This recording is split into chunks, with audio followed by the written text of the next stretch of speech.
যখন জেহাদের নাম দুনিয়ার থেকে মুছে গিয়েছিল, তখন এই পৃথিবীতে যেই লোকটা জেহাদের শিক্ষা দিয়েছেন, যেই লোকটা মুসলিমদেরকে জেহাদের জন্য উদ্বুদ্ধ করেছেন, যখন পৃথিবীর মানুষ জেহাদ মানে নফসের জেহাদ, জেহাদ মানে কলমের জেহাদ, জেহাদ মানে কথার জেহাদ, এইরকম জেহাদের অর্থকে পরিবর্তন করছিল, তখন সেই মুহূর্তে পৃথিবীর মানুষকে, বিশেষ করে মুসলিম জাতিকে আবার জেহাদের কথা বললেন, জেহাদের শিক্ষা দিলেন, বাতিলের বিরুদ্ধে দাঁড়াবার শক্তি শিক্ষা দিলেন।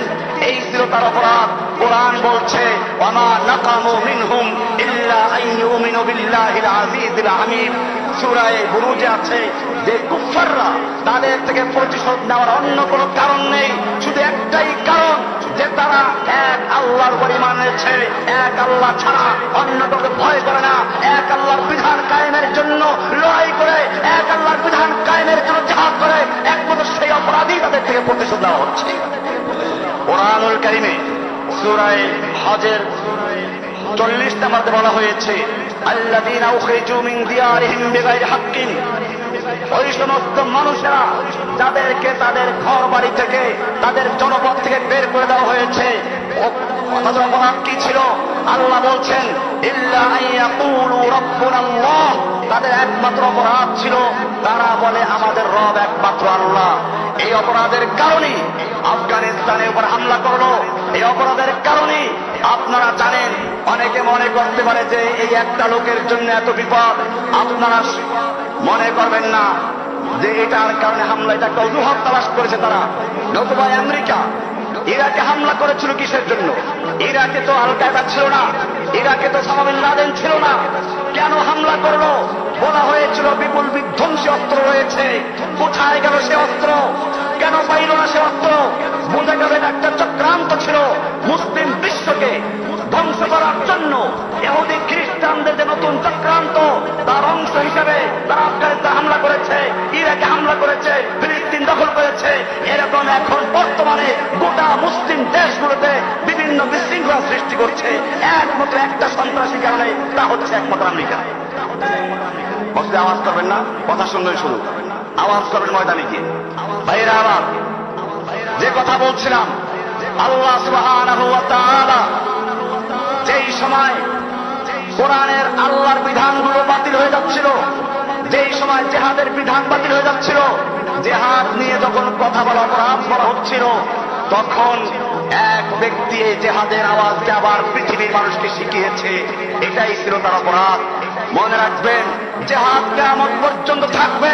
জেহাদ কোরআনে আছে, জেহাদ হাদিসে আছে, জেহাদ আল্লাহর নবীর জীবনে আছে। যতক্ষণ পর্যন্ত কোরআন থাকবে, যতক্ষণ পর্যন্ত হাদিস থাকবে, ততক্ষণ পর্যন্ত পৃথিবী বুকে জেহাদ চলতে থাকবে। আল্লাহ রাসূল সাল্লাল্লাহু আলাইহি ওয়াসাল্লাম বলেছেন আল জিহাদু মাদিন, জিহাদ চলতে থাকবে। মুযবাসানি আল্লাহু, যেদিন থেকে আল্লাহ তাআলা আমাকে জিহাদের নির্দেশ দিয়ে প্রেরণ করেছেন, সেদিন থেকে জিহাদ চলতে থাকবে। ইলা আন ইউকাতিলা আখির হাযিল উম্মাত দাজ্জাল, যেদিন দাজ্জালকে হত্যা করা হবে তার আগ পর্যন্ত লড়াই চলতে থাকবে। লা ইউবতিলুহু জাওরু জাইরিন ওয়ালা আদলু আদিলিন, কোন জালেমের জুলুম, কোন চক্রাঙ্গানি এই জিহাদকে বন্ধ করতে পারবে না, এবং কোন ইনসাফকারী ইনসাফকে বন্ধ করতে পারবে না। আপনারা জানেন, আমি শুরুতেই বলেছিলাম, যখন আফগানিস্তানে রাশিয়ার সৈনিকেরা ঢুকে মুসলমানদেরকে নির্বিচারে হত্যা করছিল, সেই সময় মজলুমদের জন্য আল্লাহর পক্ষ থেকে কোরআনুল কারীমে আহ্বান এসেছে। কোরআন বলছে ওয়ামা লাকুম লা তুকাতিলুনা ফী সাবিলিল্লাহ, হে মুসলমানরা, তোমাদের কি হলো? তোমরা আল্লাহর রাস্তায় লড়াই করছো না।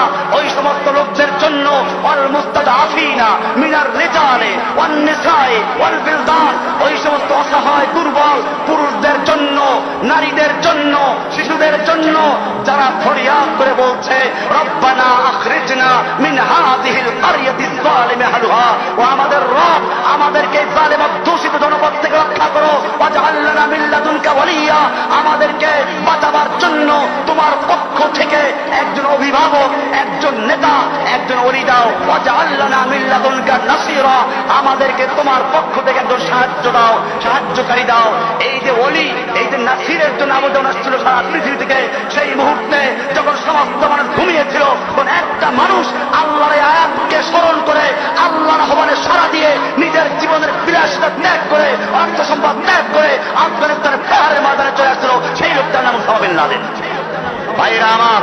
কোরআনের আয়াত পরিষ্কার আয়াত। যদি কারো দ্বিমত থাকে কোরআনের সঙ্গে দ্বিমত করো। আল্লাহ তাআলা বলছেন যুগে যুগে জালিম বাতিল যেখানে আসবে সেইখানে একদল লোক প্রতিহত করবে। সূরা বাকারার 251 নম্বরে বলছে ওয়ালাউলা তাফুল্লাহিন নাসা, যদি আল্লাহ তাআলা একদল মানুষকে আর একদল মানুষ যে প্রতিহত না করতেন তাহলে বাযহুম বিবাযিন লাফাসাদাতিল আরদু, জমিনে ফিতনা ফাসাদ ছড়িয়ে পড়তো। কিন্তু আল্লাহ তাআলা একদল লোকের বিরুদ্ধে আর একদল লোককে কিয়ামত পর্যন্ত তৈরি রাখবেন।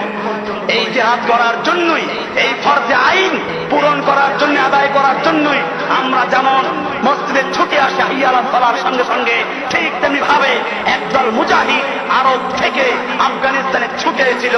সেই দলের প্রধান ব্যক্তি ছিলেন শেখ ওসামা বিন লাদেন হাফিজাহুল্লাহ তাআলা ওয়া রাহিমাহুল্লাহ তাআলা। কাজে মনে রাখতে হবে যারা এদেরকে ঘৃণা করে, যারা এদেরকে সন্ত্রাসী বলে, তাদের মধ্যে মুনাফিকি আছে।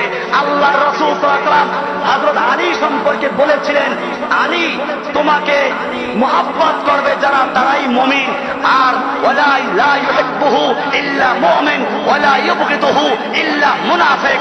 আলীকে একমাত্র মুমিনরাই ভালোবাসবে আর একমাত্র মুনাফিকরাই ঘৃণা করবে। সেই কথাই আমি পুনরাবৃত্তি করছি, আজকের যুগেও এই শহীদ আজমকে ইনশাআল্লাহ যারা ঘৃণা করে, যারা সন্ত্রাসী বলে, তারা মুনাফিক, তাদের মধ্যে মুনাফিকের রোগ আছে, ইহুদি খ্রিস্টানদের দাওয়া খেয়েছে, এই জন্য তারা মুনাফিকের কারণে তারা সন্ত্রাসী বলছে। অপরদিকে যারা মুমিন তারা তাকে জান দিয়ে তাদেরকে ভালোবাসবে, তাদের দোয়া করবে। ইনশাআল্লাহ আমরাও এই শহীদদের রাস্তা ধরে মুসলিম ভূখণ্ডকে উদ্ধার করার জন্য, মুসলিম ভূখণ্ড থেকে কুফফার থেকে বিতাড়িত করার জন্য, আল্লাহর জমিনে আল্লাহর দ্বীন কায়েম করার জন্য শহীদদের পথ ধরে আমরা এগিয়ে যাব। আল্লাহ সুবহানাহু ওয়া তাআলা আমাদের সকলকে বিষয়গুলিকে বুঝার এবং আমল করার তৌফিক দান করুন। ওয়া সাল্লাল্লাহু তাআলা আলা নবিয়িনা মুহাম্মাদ ওয়া আলা আলিহি ওয়া সাহবিহি আজমাইন।